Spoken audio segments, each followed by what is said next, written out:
السلام عليكم ورحمة الله وبركاته. كيف الحال؟ أهلا من جديد، ولكن الحمد لله.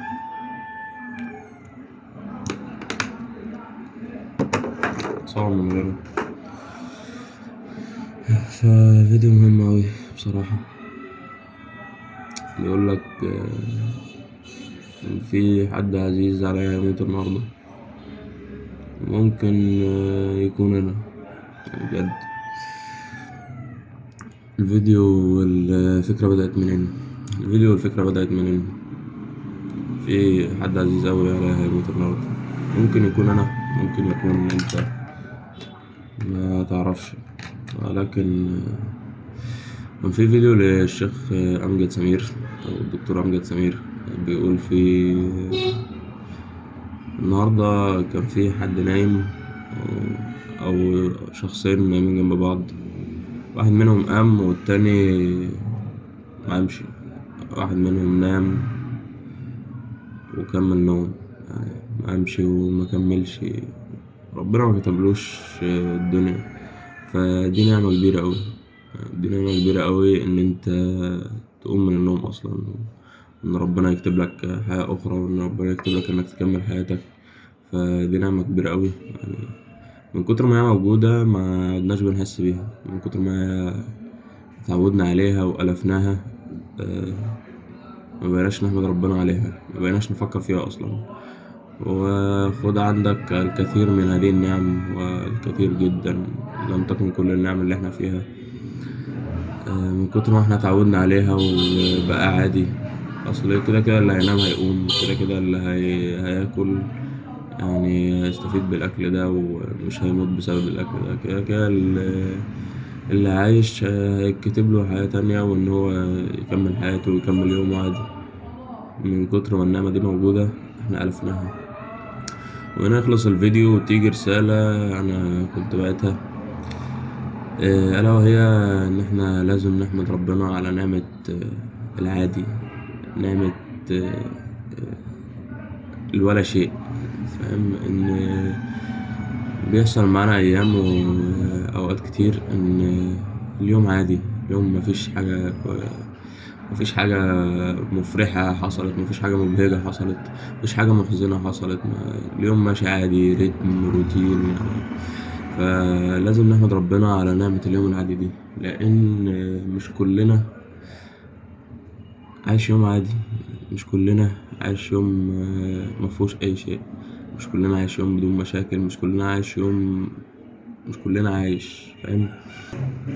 وإن احنا عايشين أصلا، وإن معانا فرصة إن احنا نرجع تاني، ومعانا فرصة إن يبقى في يوم تاني، ومعانا فرصة إن يبقى في يوم تاني عادي، فاهم.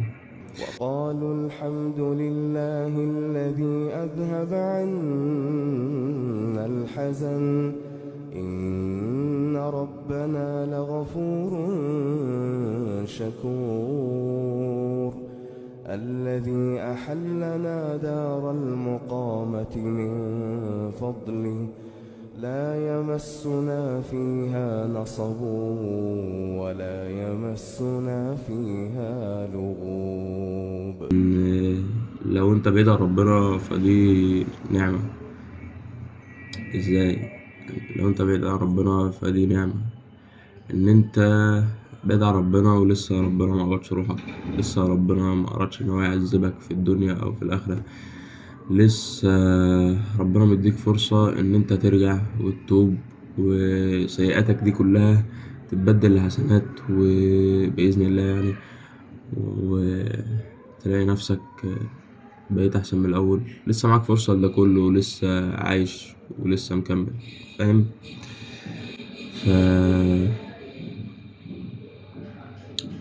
الفكرة والمهم ايه أصلا؟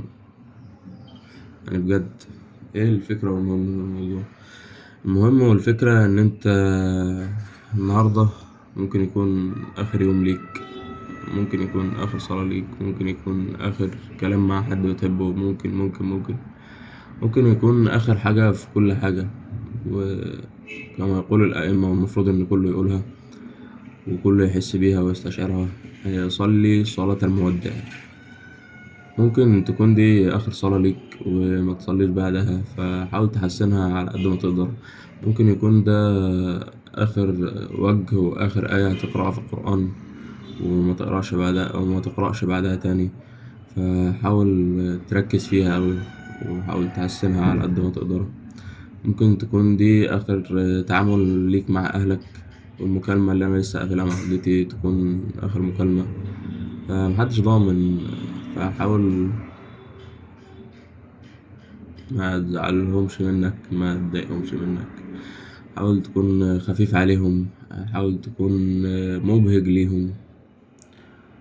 ممكن تكون دي آخر علاقة ليك مع حد أنت بتحبه، وآخر يوم هتشوفه، وآخر كلام هتتكلموا معاه، فخليك خفيف لطيف هين لين معاه.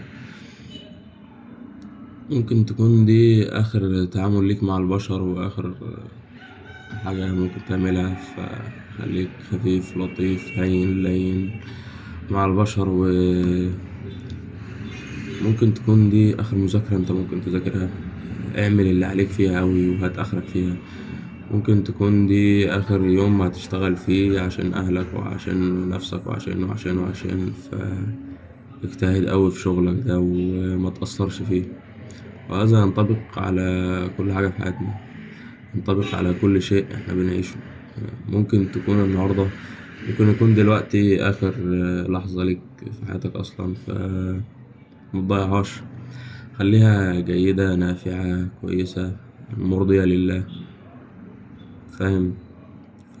ممكن يكون النهاردة آخر حاجة في كل حاجة، وبس. في أمان الله.